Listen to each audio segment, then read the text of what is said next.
Dans les archives municipales de la ville de Vassouras, dans la vallée du Paraíba, repose un document daté de 1858 qui ne devrait pas exister. Un registre incomplet, partiellement brûlé, dont les pages survivantes recensent 73 noms suivis d'une seule annotation répétée. Mort par accident de travail. 73 accidents, sur la même plantation, en moins de 4 ans. Et puis, dans la marge du dernier feuillet, une note griffonnée d'une main tremblante. « Dieu nous pardonne ce que nous avons permis. Le sang de Domingos Ferreira crie encore depuis la terre. Si vous nous écoutez en ce moment, peu importe d'où vous venez, sachez que cette histoire pourrait avoir eu lieu près de chez vous. Le mal n'a pas de frontières. Abonnez-vous à cette chaîne et dites-nous en commentaire de quelle ville vous nous écoutez. Nous lisons chacun de vos messages. Maintenant, laissez-moi vous raconter ce qui s'est réellement passé dans cette plantation, loin de tout, où la mort était devenue une routine et où un homme a défié le système qu'il avait créé. L'année 1854 marque l'apogée de la production caféière dans la vallée du Paraíba. Cette région fertile, nichée entre Rio de Janeiro et São Paulo, qui a fait la richesse de l'empire du Brésil. Les fazendas se sont multipliées sur ces terres rouges et vallonnées, transformant la forêt atlantique en mer de caféiers à perte de vue. C'est l'or vert qui nourrit les caisses impériales, qui finance les palais de Pétropolis, qui permettent aux barons du café de rivaliser avec l'aristocratie européenne. Mais cette richesse a un prix que personne ne veut calculer.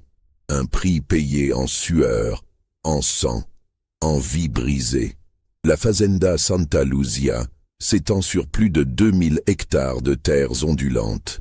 Elle appartient à Joaquim Rodrigues da Costa, un homme de 62 ans qui a fait fortune dans le commerce du café et qui possède près de 400 âmes, comme on dit pudiquement à l'époque, pour désigner les esclaves. C'est une des plus grandes propriétés de la région, une machine parfaitement huilée qui produit chaque année des tonnes de grains précieux destinés aux marchés européens. Le Sr da Costa vit la plupart du temps à Rio de Janeiro, dans son élégant sobrado du quartier de Botafogo.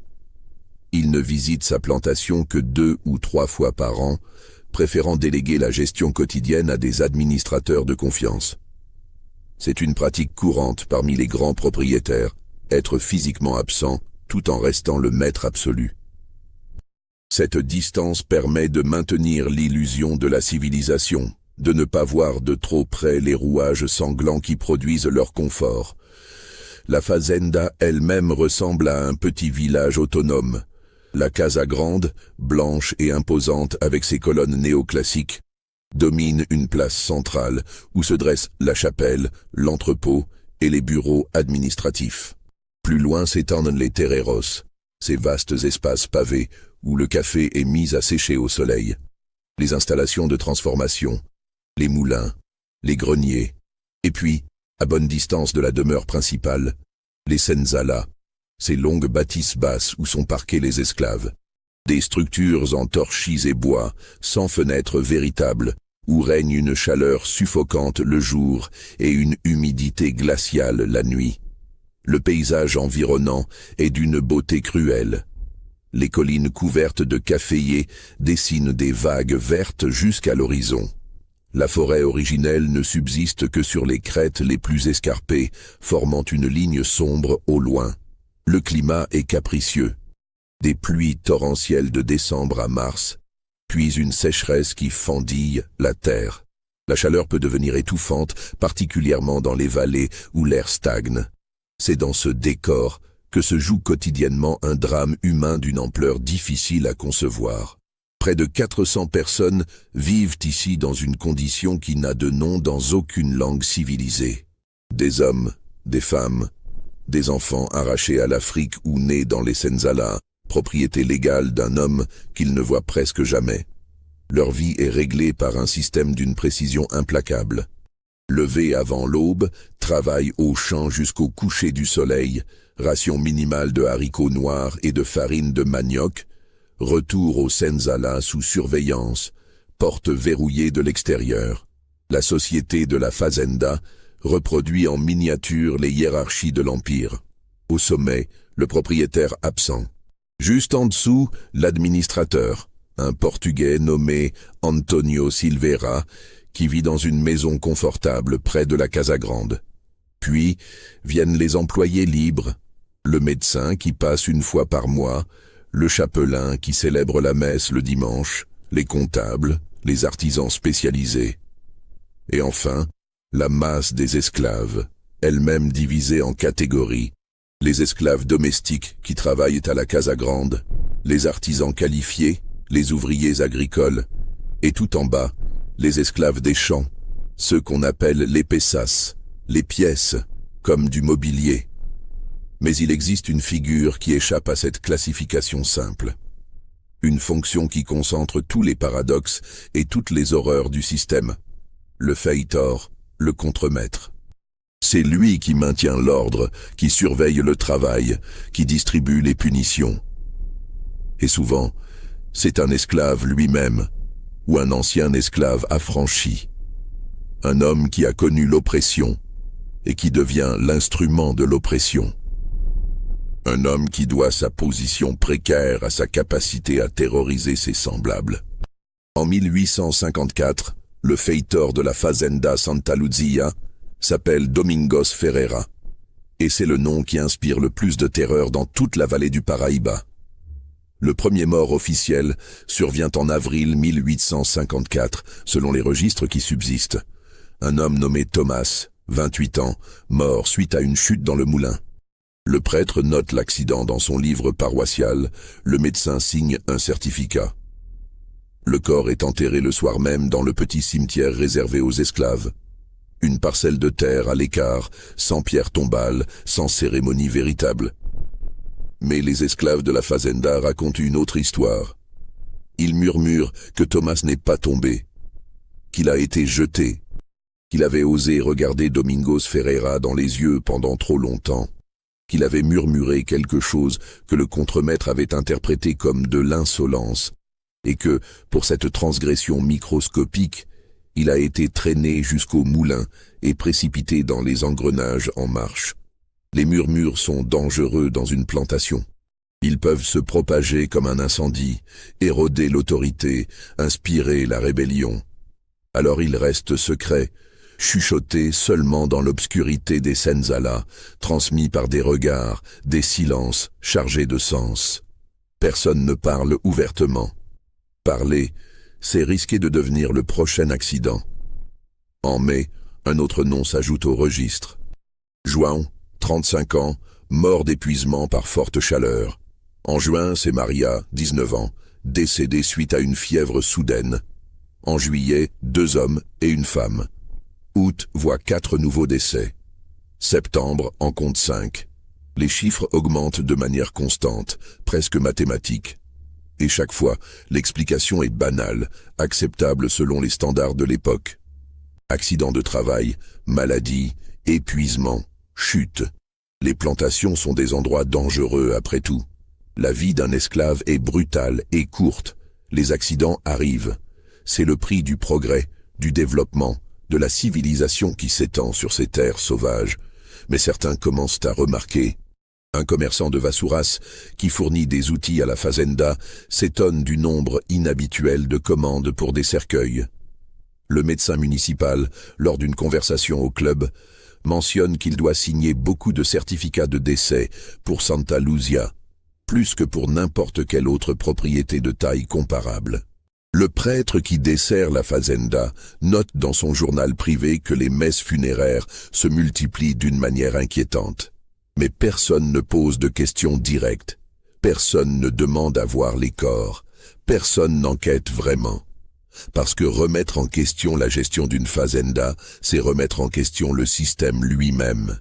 Et le système enrichit trop de gens, emploie trop de monde, structure trop complètement la société pour qu'on le remette en cause. Le seigneur d'Acosta, quand on lui fait rapport lors de ses brèves visites, hoche la tête avec une expression contrariée. C'est regrettable, bien sûr, mais Ferreira maintient l'ordre et la production n'a jamais été aussi élevée. Nous ne pouvons pas nous permettre de mollesse en ces temps difficiles. La production, toujours la production. Les chiffres qui comptent sont ceux des sacs de café expédiés à Rio, pas ceux des corps enterrés sans cérémonie. Antonio Silveira, l'administrateur, tient des comptes méticuleux. Il note chaque décès, calcule les pertes en termes de capital, ajuste ses prévisions de rendement. C'est un homme pratique qui comprend que le système repose sur un équilibre délicat. Assez de terreur pour maintenir la soumission, mais pas au point de détruire complètement la force de travail. Il regarde les chiffres de mortalité avec un froncement de sourcils, mais il regarde aussi les chiffres de production, et ces derniers sont excellents. Ferreira a la main lourde, c'est vrai, dit-il au propriétaire lors d'une de ses visites. Mais il obtient des résultats. Les esclaves travaillent sans rechigner. Il n'y a pas de révolte, pas de fuite, pas de sabotage. La discipline est parfaite. Et c'est vrai, la discipline est parfaite. D'une perfection qui glace le sang. Les esclaves de Santa Luzia se déplacent comme des ombres silencieuses. Ils ne chantent pas pendant le travail, contrairement à d'autres plantations où les chants rythment la journée. Ils ne se plaignent pas. Ils ne se regardent presque pas entre eux. Chacun est replié sur lui-même, enfermé dans une bulle de terreur privée. Car Domingos Ferreira a compris quelque chose que beaucoup d'autres contremaîtres n'ont pas compris. La terreur la plus efficace est celle qui est imprévisible. Il ne punit pas seulement les fautes réelles. Il punit les fautes imaginaires, les intentions présumées, les pensées qu'il prétend lire dans les yeux. Il frappe au hasard, selon son humeur, créant une atmosphère où personne ne se sent jamais en sécurité, où la survie semble dépendre du pur hasard. Un esclave peut travailler parfaitement pendant des semaines, puis recevoir une correction brutale pour un regard mal interprété. Un autre peut commettre une erreur mineure et ne recevoir qu'un avertissement verbal. Cette incohérence est calculée. Elle brise la capacité à anticiper, à planifier, à développer des stratégies de survie. Elle réduit chaque personne à un état de vigilance épuisante et permanente. Les punitions physiques sont fréquentes et publiques. Le tronc, cette structure de bois où l'esclave est attaché pour recevoir le fouet, est utilisé presque quotidiennement. Mais Ferreira a développé des méthodes plus subtiles, plus psychologiques. Il sépare les familles, vendant soudainement un enfant ou un conjoint à une autre fazenda sans explication. Il force les gens à se dénoncer mutuellement, créant une atmosphère de suspicion généralisée. Il organise des châtiments collectifs pour les fautes individuelles, garantissant que personne ne peut se sentir solidaire de personne d'autre sans risquer sa propre peau. Et les morts continuent. Officiellement, ce sont des accidents. Mais dans les Sensala, on sait. On sait que Fernando n'est pas mort d'une morsure de serpent, mais qu'il a été battu à mort pour avoir osé demander un peu plus de nourriture. On sait que Catarina ne s'est pas noyée en lavant du linge à la rivière, mais qu'elle a été maintenue sous l'eau jusqu'à ce qu'elle cesse de se débattre. On sait que Miguel n'est pas mort d'une chute de cheval, mais qu'il a été traîné derrière l'animal pendant des kilomètres. Mais savoir et pouvoir agir sont deux choses différentes. Dans l'univers clos de la fazenda, il n'y a pas d'appel possible, pas d'autorité supérieure à qui se plaindre. Le propriétaire est à Rio. L'administrateur ferme les yeux. Le prêtre se contente de prier pour les âmes. Les autres employés libres ont appris à ne rien voir, ne rien entendre. Et puis, quelque chose change. Un murmure différent commence à circuler dans les Senzala. Un nom prononcé avec un mélange de crainte et d'espoir. Benedito. Benedito arrive à la Fazenda Santa Luzia en novembre 1854, par un après-midi lourd où le ciel est chargé de nuages d'orage. Il fait partie d'un lot de 30 esclaves, achetés lors d'une vente aux enchères à Rio de Janeiro, des hommes et des femmes provenant d'une fazenda de la région de Campos do Goitacazes, qui a fait faillite suite à une série de mauvaises récoltes.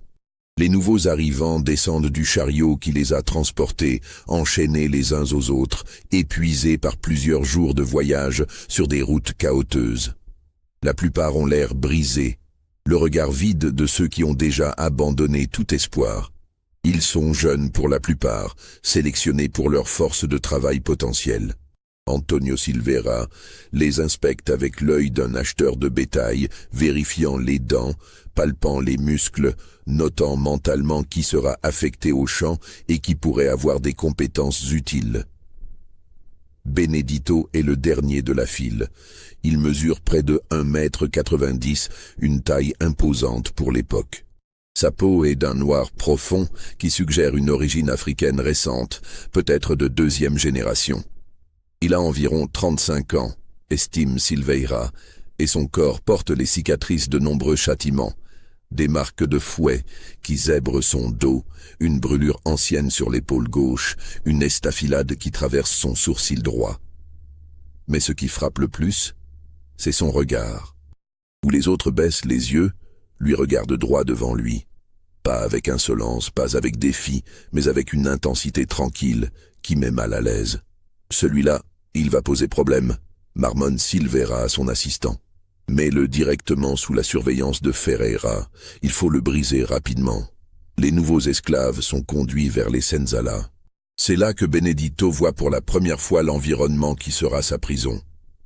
Les longues bâtisses basses, les portes étroites, l'odeur qui émane de l'intérieur, mélange de sueur, de fumée et de désespoir. Et c'est là qu'il voit pour la première fois Domingos Ferreira.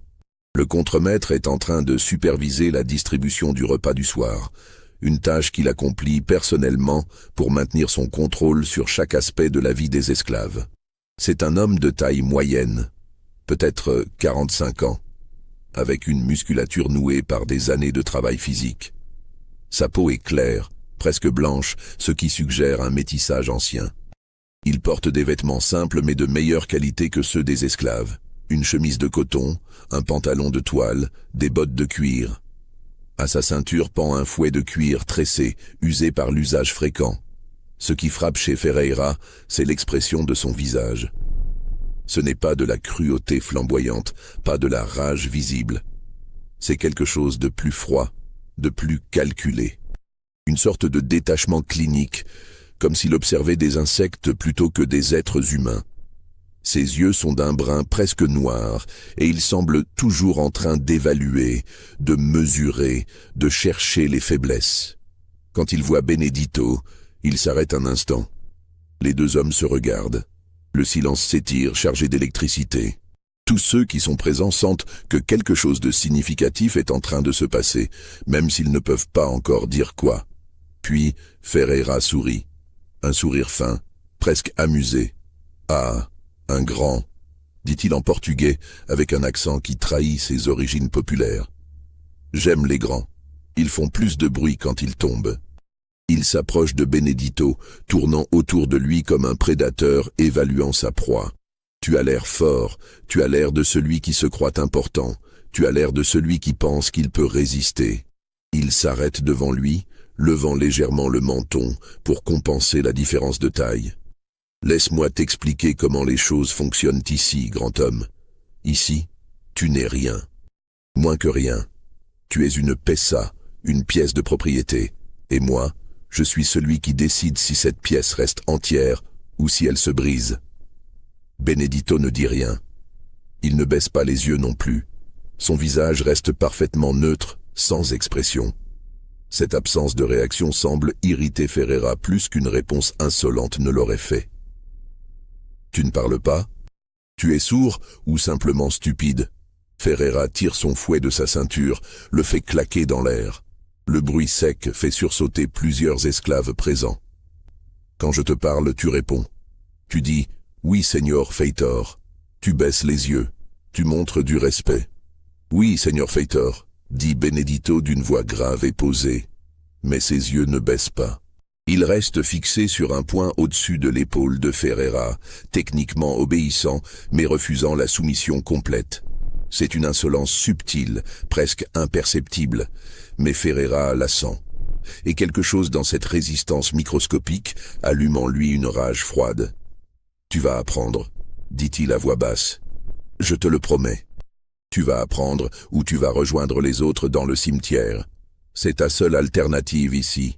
Obéir ou mourir. » Cette nuit-là, dans les senzalas, les anciens esclaves de Santa Luzia expliquent la situation aux nouveaux venus. Ils parlent à voix basse, conscients que les murs peuvent avoir des oreilles, que Ferreira a ses informateurs parmi eux. Ne le regarde jamais dans les yeux. Ne le contredit jamais. Ne parle pas si on ne te le demande pas.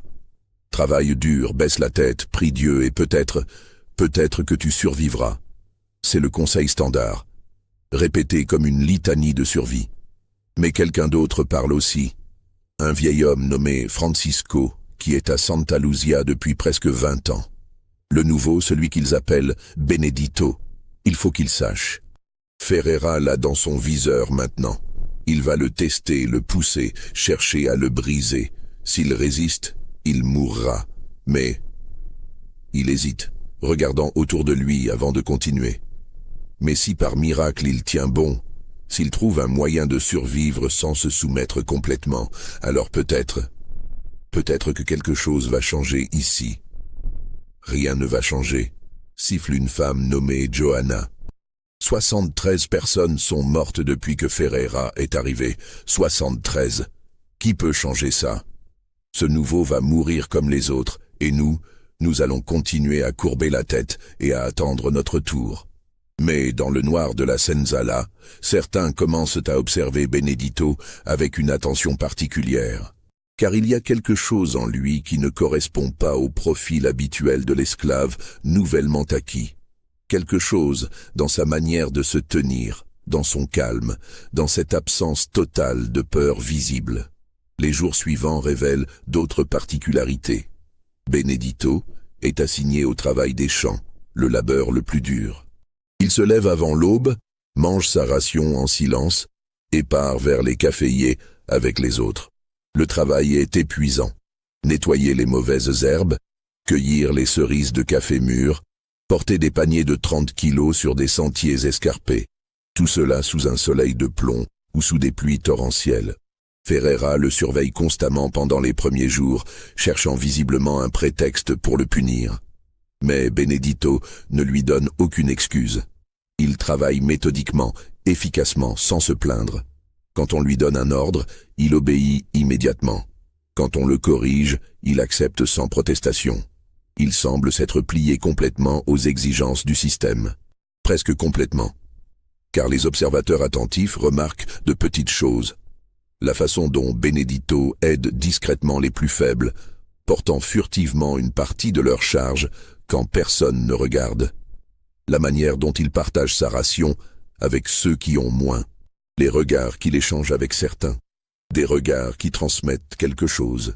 De l'encouragement peut-être, ou de l'espoir. Et puis il y a les histoires qui commencent à circuler, murmurées par ceux qui l'ont connu dans sa fazenda précédente. On dit que Benedito était respecté là-bas, pas craint mais respecté.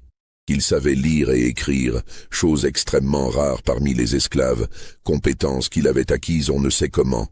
Qu'il connaissait les plantes médicinales et soignait les malades. Qu'il était une sorte de leader naturel, quelqu'un vers qui les autres se tournaient en temps de crise.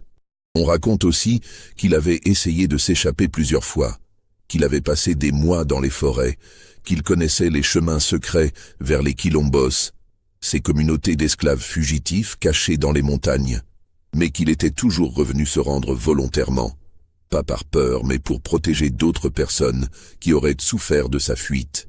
Les cicatrices sur son corps témoignent des punitions reçues pour ses tentatives. Si ces histoires sont vraies, elles expliquent pourquoi il inspire une crainte différente de celle qu'inspire Ferreira. Ferreira inspire la terreur de la violence arbitraire, la peur de la mort soudaine. Benedito inspire quelque chose de plus complexe. Une crainte mêlée de respect, la reconnaissance d'une force qui ne s'est jamais complètement soumise malgré toutes les tentatives pour la briser. Ferreira sent tout cela, même s'il ne peut pas l'articuler précisément. Il sent que sa domination est d'une certaine manière contestée par la simple existence de cet homme, et cela le met dans une rage de plus en plus visible. Les mois de décembre 1854 et janvier 1855 marquent le début de la saison des pluies. Le ciel se charge presque quotidiennement de nuages noirs. Les averses tombent avec une violence qui transforme les chemins en torrents de boue. Le travail devient encore plus pénible. Récolter sous la pluie, réparer les terreiros inondés, protéger les récoltes de l'humidité excessive. C'est aussi pendant cette période que la mortalité à Santa Luzia atteint des sommets inquiétants. En décembre, 8 esclaves meurent. En janvier, 11. Les registres parlent de pneumonie, de fièvre, de noyade dans la rivière en crue. Mais les murmures dans les senzalas parlent d'autre chose. De punitions qui ont mal tourné, d'exécutions déguisées, de gens qu'on laisse dehors toute la nuit sous la pluie comme châtiment jusqu'à ce qu'ils meurent de froid et d'épuisement. Antonio Silveira commence à exprimer ouvertement ses inquiétudes. La mortalité excessive affecte maintenant les résultats de la fazenda. Remplacer des esclaves coûte cher, et avec les pressions internationales croissantes contre la traite, les prix augmentent. Il écrit au Señor d'Acosta, suggérant diplomatiquement qu'il serait peut-être temps de modérer certaines méthodes disciplinaires. Mais d'Acosta répond que la production reste excellente et que maintenir l'ordre est primordial. Si nous montrons de la faiblesse maintenant, suggère-t-il dans sa lettre, nous risquons une rébellion. Mieux vaut une discipline ferme que le chaos. Faites confiance à Ferreira, il connaît son métier. Pendant ce temps, une dynamique étrange se développe entre Ferreira et Benedito. Le contremaître multiplie les tentatives pour provoquer une réaction, pour trouver un prétexte de punition exemplaire. Il assigne à Benedito les tâches les plus dures, les plus dangereuses. Il réduit sa ration de nourriture. Il l'insulte publiquement, essayant de provoquer une réponse verbale qui justifierait une correction. Mais Benedito reste imperturbable. Il accepte les tâches impossibles et les accomplit. Il survit avec moins de nourriture en partageant ce que d'autres lui donnent discrètement. Il écoute les insultes sans broncher, gardant ce même calme qui ressemble à de l'indifférence mais qui est en réalité quelque chose de beaucoup plus puissant. Une forme de résistance psychologique que Ferreira ne parvient pas à briser. Cette résistance passive commence à avoir un effet imprévu sur les autres esclaves. Ils observent que quelqu'un peut résister à Ferreira sans mourir immédiatement, que la terreur absolue qu'il impose n'est peut-être pas aussi totale qu'elle le semblait. Ce n'est pas encore de la rébellion, loin de là, mais c'est une fissure minuscule dans l'armure de la peur. Et Ferreira le sent. Il sent que son pouvoir, qui repose entièrement sur la terreur qu'il inspire, est en train d'être sapé de manière subtile mais réelle. Les esclaves travaillent toujours, obéissent toujours. Mais il y a quelque chose de changé dans leur attitude. Quelque chose dans leur regard, dans leur posture. En février, il décide de forcer la situation. Il choisit un jeune homme nommé Paolo, 18 ans à peine, qui s'est lié d'amitié avec Benedito. Un matin, il l'accuse publiquement d'avoir volé de la nourriture. Accusation probablement fausse, mais impossible à réfuter. La punition est immédiate. 20 coups de fouet au tronc, devant tous les esclaves rassemblés. C'est une scène qui s'est répétée des centaines de fois. Paolo est attaché au poteau, torse nu. Ferreira prend son fouet, cette lanière de cuir tressé qui siffle dans l'air avant de mordre la chair. Le premier coup tombe, puis le deuxième, le troisième. Paolo crie, supplie, mais Ferreira continue méthodiquement, comptant à haute voix. 15, 16, 17. Benedito est dans la foule, immobile. Son visage ne trahit aucune émotion, mais ses mains sont serrées en poings si forts que ses jointures sont blanches. Ferreira le regarde entre chaque coup, cherchant la réaction, attendant l'intervention qui justifierait d'étendre la punition. 18, 19, 20. Paolo s'est évanoui au 15e coup. Son dos n'est plus qu'une masse sanglante. Ferreira détache le corps inerte et le laisse tomber dans la poussière. « Portez-le au Senzala », ordonne-t-il, et que cela serve de leçon à tous ceux qui pensent pouvoir me défier. Paolo meurt 3 jours plus tard, officiellement d'une infection suite à sa punition. C'est le 74e nom sur la liste invisible. Cette nuit-là, quelque chose se passe dans les Senzala. Des murmures circulent, plus intenses qu'à l'habitude. Des regards s'échangent. Et Benedito, pour la première fois depuis son arrivée, parle longuement avec plusieurs personnes, sa voix basse mais ferme portant dans l'obscurité. Personne ne sait exactement ce qui est dit, mais le lendemain matin, l'atmosphère a changé. C'est subtil, presque imperceptible, mais c'est là. Les esclaves se tiennent un peu plus droit. Ils se regardent, les uns les autres, un peu plus directement. Il y a quelque chose dans l'air, une tension nouvelle qui n'est plus seulement de la peur. Ferreira le sent immédiatement. Son instinct de prédateur détecte le changement. Et il comprend que Benedito en est la cause, même s'il ne peut pas encore prouver de rébellion ouverte. Mars 1855 apporte une chaleur étouffante et une sécheresse précoce. Les pluies se sont arrêtées brusquement, laissant la terre craquelée et poussiéreuse. Le travail au champ devient un calvaire, sous un soleil qui semble vouloir calciner tout ce qui bouge. L'eau se fait rare, rationnée strictement. Les tensions montent dans toute la fazenda. C'est dans ce contexte que Ferreira intensifie sa campagne contre Benedito. Il semble obsédé par l'idée de le briser, comme si sa propre position dépendait de cette victoire symbolique. Les punitions se multiplient pour des fautes de plus en plus mineures. Un regard mal interprété, 10 coups de fouet. Un panier rempli à 98% au lieu de 100%. Une journée sans nourriture. Un mot murmuré à un compagnon. Une nuit entière au tronc sous le soleil. Benedito endure tout. Son corps porte maintenant de nouvelles cicatrices. Sa peau est brûlée par les heures d'exposition forcée au soleil. Ses côtes sont de plus en plus visibles sous la peau tellement la nourriture est rationnée. Mais il ne se plie pas. Il ne supplie pas. Il ne baisse pas ce regard tranquille qui met Ferreira hors de lui. Et ce qui rend le contremaître encore plus furieux, c'est que les autres esclaves commencent à changer. Pas de manière dramatique, pas avec des actes de rébellion ouvertes, mais ils commencent à s'entraider plus ouvertement, à partager leurs maigres ressources, à résister de petites manières, travailler plus lentement, faire semblant de ne pas comprendre les ordres, commettre de minuscules sabotages qui peuvent passer pour des accidents. En mars, 3 esclaves meurent. En avril, 5. En mai, 7.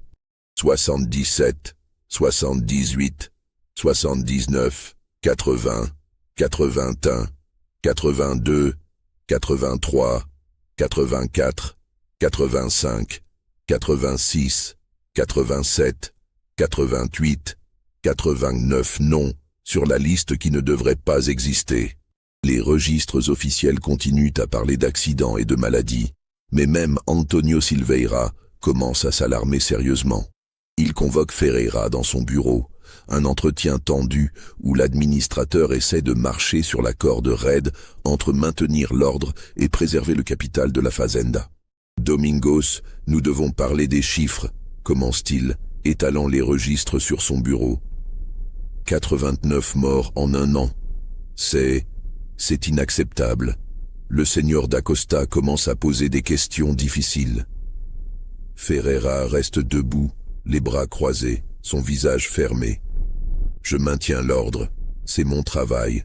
Vous voulez que je sois plus doux? Très bien. Mais ne venez pas vous plaindre quand nous aurons une rébellion sur les bras. Il ne s'agit pas d'être doux. Il s'agit d'être efficace. Tuer les esclaves n'est pas efficace. Il coûte de l'argent. Il représente un investissement. Un investissement qui ne vaut rien s'il se révolte, rétorque Ferreira. Vous ne comprenez pas ce qui se passe ici, Seigneur Silveira.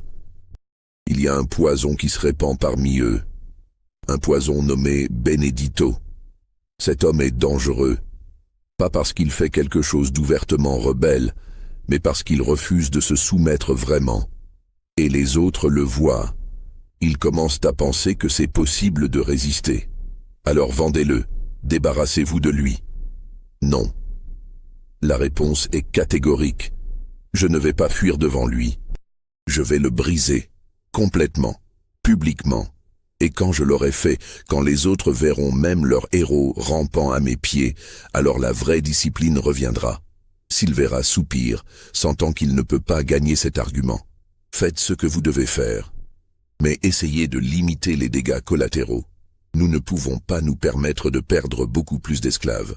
Ce que ni Silveira ni Ferreira ne savent, c'est que quelque chose d'autre est en train de se développer dans l'ombre des Senzala. Benedito a commencé à organiser une forme de réseau de soutien mutuel parmi les esclaves. Rien de révolutionnaire, Rien qui ressemble à une conspiration pour une révolte. Plutôt un système où chacun veille sur les autres, où la nourriture est partagée plus équitablement, où les forts aident les faibles, où l'information circule plus rapidement. Il enseigne aussi, en silence et par l'exemple. Il montre comment économiser son énergie pour tenir toute la journée de travail. Comment soigner les blessures mineures avec des plantes trouvées en bordure des champs. Comment préserver sa dignité mentale même dans les pires circonstances.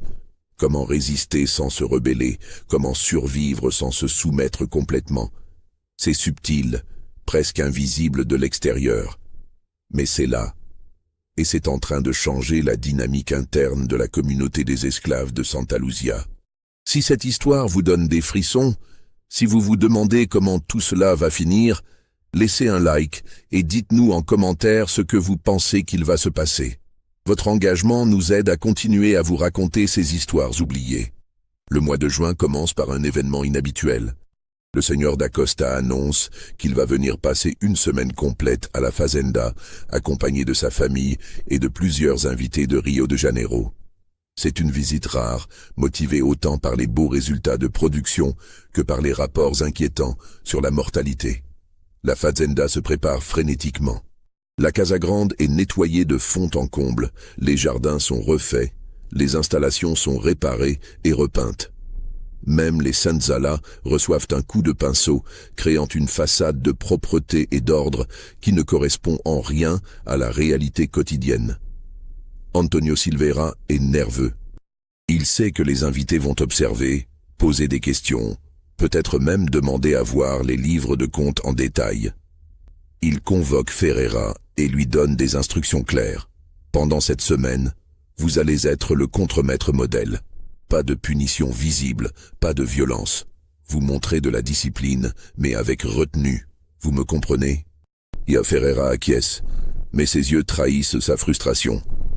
Il sent que c'est le moment où il pourrait perdre son pouvoir, où les questions pourraient devenir trop insistantes, où quelqu'un pourrait décider qu'il est devenu un problème plutôt qu'une solution. La famille d'Acosta arrive le 3 juin. Le patriarche est accompagné de son épouse Donna Amelia, une femme élégante dans la cinquantaine, de leurs 3 enfants adultes et de 2 couples d'amis venus de la capitale.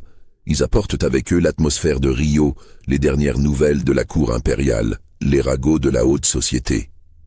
Les premiers jours se passent bien. Les invités visitent les installations, admirent les caféiers à perte de vue, assistent à des démonstrations de transformation du café. Le soir, il y a des dîners raffinés, de la musique, des conversations sur la politique et l'économie. Les esclaves domestiques servent en silence, presque invisibles dans leur efficacité. Mais Donna Amelia remarque quelque chose. Elle est plus observatrice que son mari, plus attentive aux détails humains. Elle voit la tension dans les épaules des esclaves domestiques. Elle note le silence absolu pendant le service. Elle observe les regards furtifs, la manière dont ils semblent terrorisés par la simple présence de Ferreira, qui passe régulièrement près de la Casa Grande. Le 5e jour, elle demande à son mari si elle peut visiter les senzala et l'infirmerie. C'est une requête inhabituelle, mais qui correspond à ses intérêts philanthropiques. Elle fait partie de ces femmes de la haute société qui s'intéressent à l'amélioration des conditions de vie des esclaves, dans une perspective paternaliste et religieuse.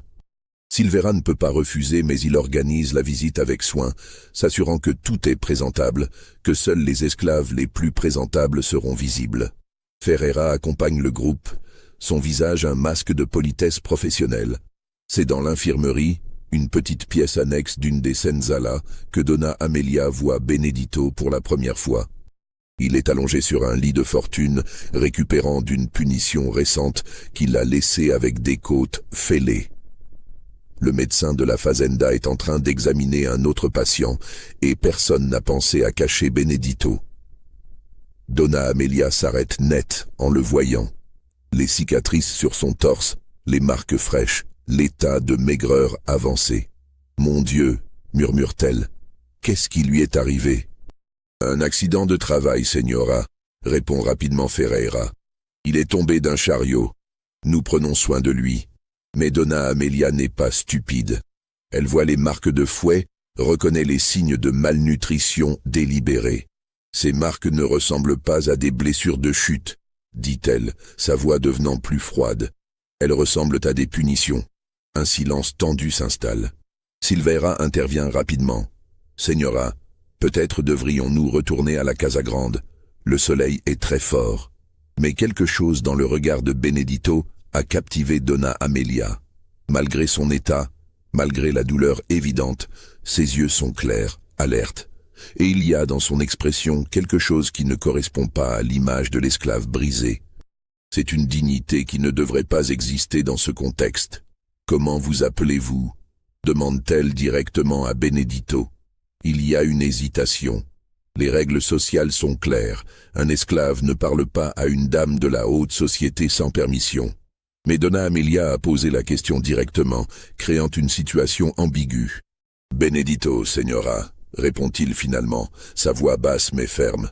« Depuis combien de temps êtes-vous ici, Benedito ?»« 7 mois, señora. »« Et ces blessures sont-elles fréquentes ?» Avant que Benedito ne puisse répondre, Ferreira intervient sèchement.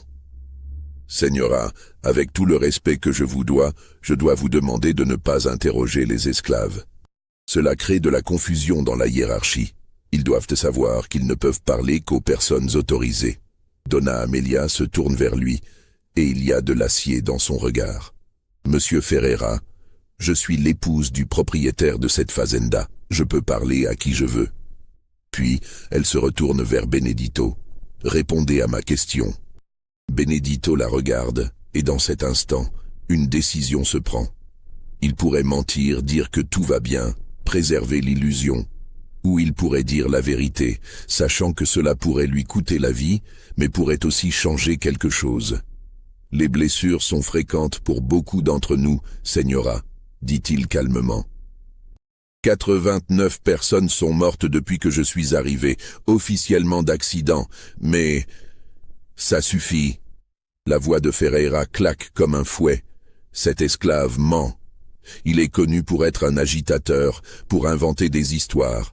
Ne l'écoutez pas, señora. Mais le mal est fait. Donna Amelia a entendu le chiffre. 89 morts en 7 mois. Son visage pâlit. Est-ce vrai, Seigneur Silveira? 89. Silveira est pris au piège. Il ne peut pas mentir directement à l'épouse du propriétaire, mais la vérité est catastrophique. Les chiffres sont élevés, oui, mais il faut comprendre le contexte. Le maintien de l'ordre requiert 89 personnes, répète-t-elle, sa voix montant. En 7 mois, c'est monstrueux. Mon mari doit savoir cela immédiatement. Elle sort de l'infirmerie d'un pas rapide, suivie par Silveira, qui essaie de limiter les dégâts. Les autres visiteurs échangent des regards mal à l'aise. Ferreira reste immobile, son visage devenu livide, ses mains tremblant légèrement de rage contenue. Il regarde Benedito et dans ses yeux, il y a maintenant quelque chose de nouveau. Une haine pure, absolue, qui dépasse largement la simple discipline. « Tu viens de signer ton arrêt de mort », murmure-t-il, « et ce ne sera pas rapide. Cette nuit-là, une réunion urgente a lieu dans la Casa Grande. D'Acosta, Silveira, Ferreira et le médecin sont présents. » Donna Amelia insiste pour assister, malgré les protestations initiales de son mari. « Montrez-moi les registres », exige d'Acosta. Silveira sort les livres de compte, les certificats de décès, tous les documents officiels. Les chiffres sont là, indéniables. 89 morts en 14 mois. Un taux de mortalité de plus de 20%. « Comment est-ce possible ?» demande d'Acosta, sa voix dure. « Comment avez-vous pu laisser cela se produire ?» Silveira essaie d'expliquer. Les nécessités de la discipline, les conditions difficiles, les maladies. Mais les excuses sonnent creuses face aux chiffres brutaux. Ferreira, lui, contre-attaque. Vous vouliez de la production. Vous l'avez eu. Les chiffres de café sont les meilleurs de la région. Vous vouliez de l'ordre. Vous l'avez eu. Pas une seule révolte, pas une seule tentative d'évasion réussie. C'est le prix de l'efficacité. Le prix est trop élevé, dit Donna Amelia fermement. C'est de la barbarie pure. Nous sommes des chrétiens. Nous avons une responsabilité envers ces âmes, même si elles nous appartiennent légalement. Ce sont des esclaves, rétorque Ferreira, des biens, des outils. Si un outil se brise, on en achète un autre. Le silence qui suit est glacial. Même Dacosta, qui a pourtant défendu Ferreira jusqu'ici, semble mal à l'aise avec cette formulation si crue. Je pense, dit finalement Dacosta, pesant ses mots, que nous devons reconsidérer nos méthodes. Ferreira, vous avez fait du bon travail, mais peut-être qu'il est temps d'ajuster votre approche. Plus de mesures, moins de... Non. La voix de Ferreira est plate, définitive. Je ne vais pas changer mes méthodes parce qu'une dame de la capitale a eu les vapeurs en voyant des esclaves punis. Si vous voulez que cette fazenda reste productive, si vous voulez que ces animaux continuent à obéir, alors vous me laissez faire mon travail. Sinon, trouvez quelqu'un d'autre et regardez votre propriété sombrer dans le chaos. C'est une déclaration audacieuse, presque insubordonnée. Un contremaître ne parle pas ainsi à son employeur, mais Ferreira joue sa dernière carte, pariant que Dacosta n'osera pas le renvoyer par peur des conséquences. Il se trompe. Dacosta, influencé par sa femme et conscient que la situation est devenue intenable, prend une décision. Vous êtes renvoyé, Ferreira. Prenez vos affaires et quittez cette fazenda demain matin. Silveira, vous superviserez directement les contremaîtres adjoints en attendant que je trouve un remplaçant. Le visage de Ferreira devient cramoisi. Vous faites une erreur, dit-il d'une voix basse et menaçante. Une grosse erreur, mais très bien. Je pars. Mais avant de partir, j'ai une dernière chose à faire. Un dernier devoir, en tant que contremaître de cette fazenda. Il sort de la Casa Grande avant que quiconque puisse réagir, se dirigeant d'un pas rapide vers les Senzala. Dacosta et Silveira échangent un regard inquiet et se précipitent à sa suite, comprenant trop tard ce qui va se passer. Ferreira arrive au Senzala comme un ouragan.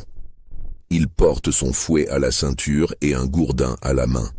Les esclaves, qui étaient en train de prendre leur maigre repas du soir, se figent en le voyant. Il y a quelque chose dans son expression, dans sa démarche, qui annonce une violence imminente. « Benedito » rugit-il, « sors de là, maintenant ». Benedito apparaît à l'entrée de la Senzala.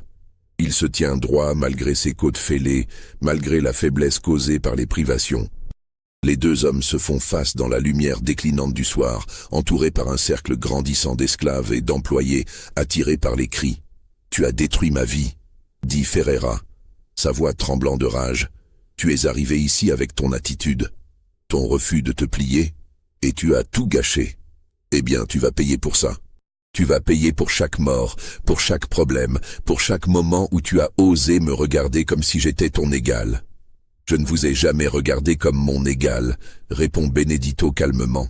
« Je vous ai regardé comme un homme qui a oublié qu'il était humain, comme quelqu'un qui s'est transformé en monstre en pensant que c'était de la force. » La foule retient son souffle. Personne n'a jamais parlé ainsi à Ferreira.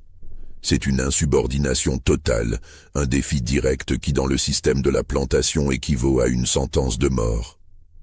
Ferreira lève son gourdin. « Je vais te briser. » Lentement, et quand tu seras à genoux, suppliant, pleurant comme tous les autres, alors seulement je te tuerai. Il se lance en avant, frappant avec une force née de mois de frustration accumulée. Benedito essaie d'esquiver, mais ses côtes blessées le ralentissent. Le gourdin le frappe à l'épaule, un coup assommant qui le fait vaciller. Ferreira frappe à nouveau, visant la tête. Mais cette fois, Benedito attrape le gourdin en plein vol.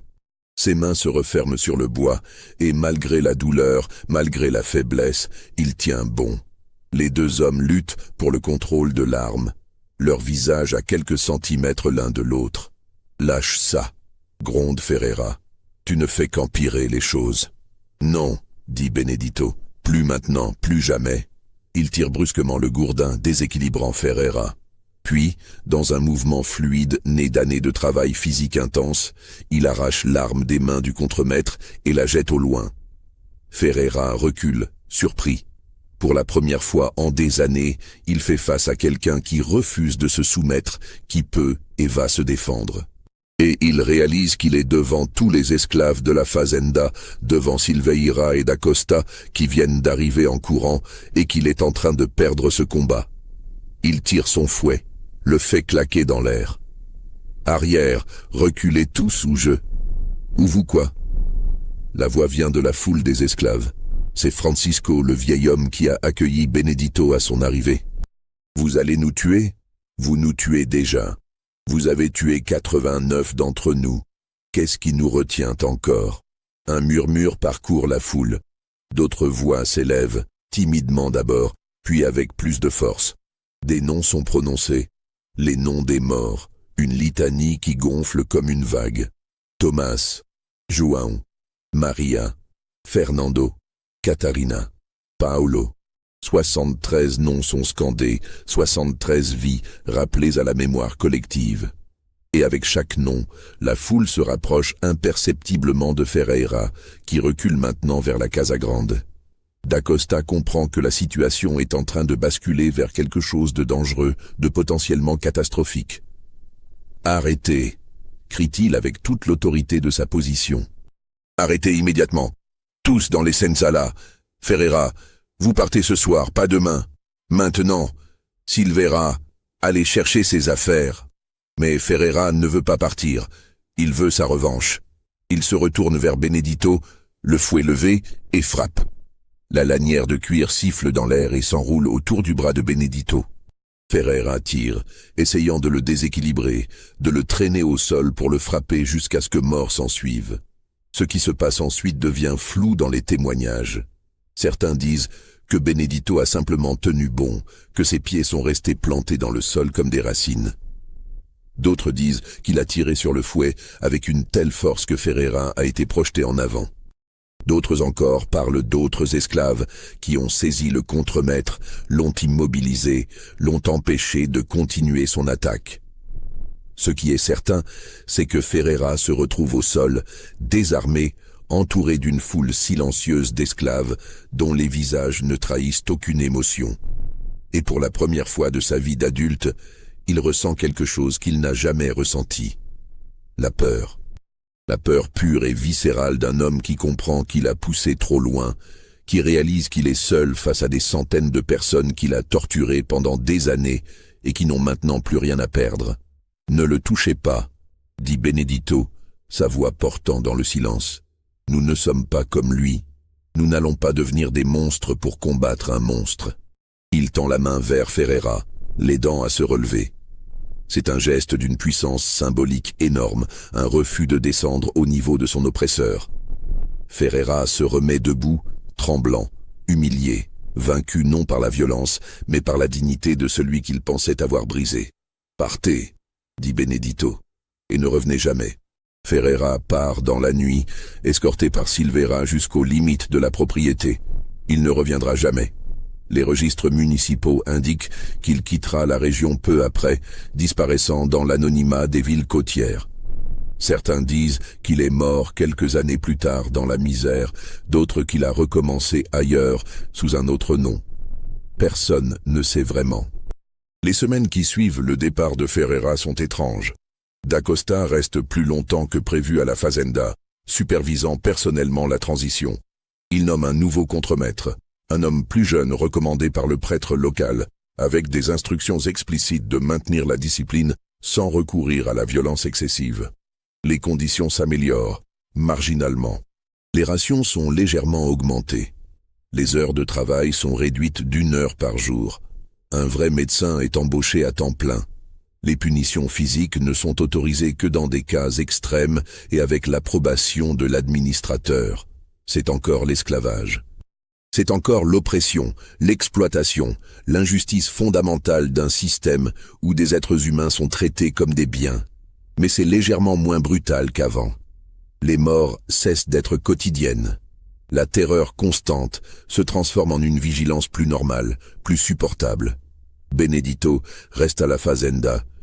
Il devient une sorte de leader informel parmi les esclaves, quelqu'un que les autres écoutent, respectent.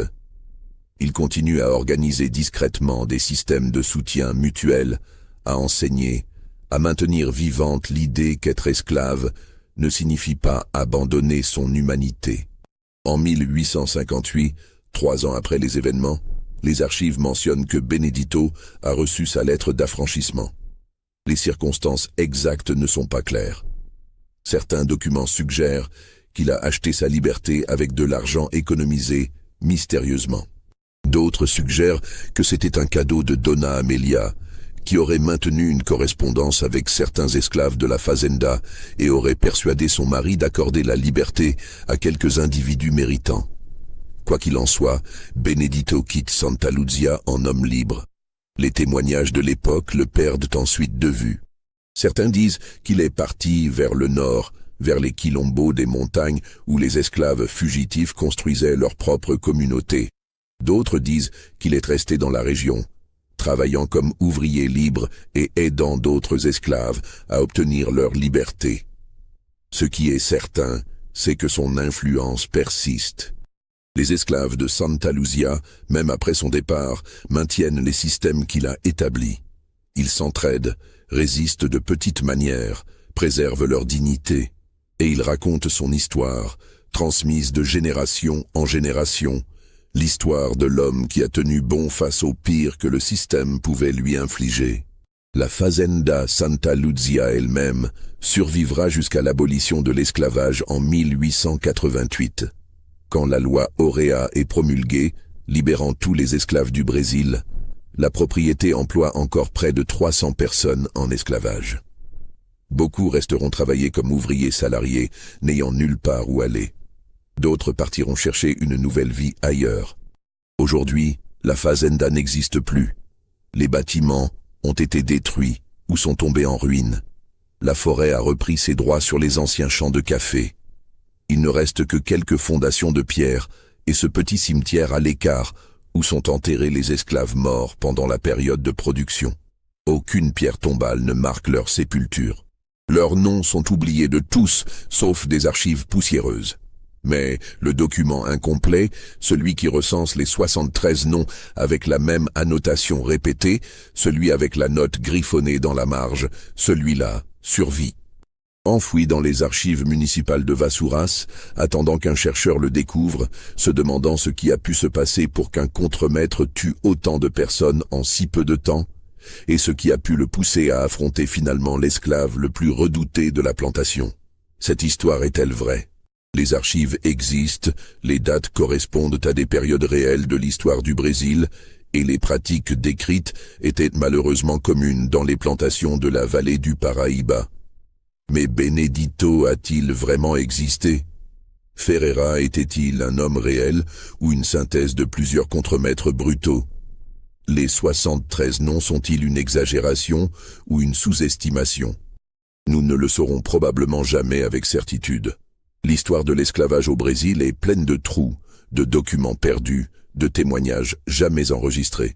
Ce que nous savons, c'est que des hommes comme Benedito ont existé, que des résistances comme la sienne ont eu lieu, que la dignité humaine a survécu même dans les conditions les plus inhumaines. Vous pensez avoir découvert la vérité complète? Dites-nous ce que vous en pensez en commentaire. Abonnez-vous pour ne manquer aucune de ces histoires oubliées. Et partagez avec ceux qui doivent se souvenir que l'histoire n'est jamais aussi simple qu'elle le paraît.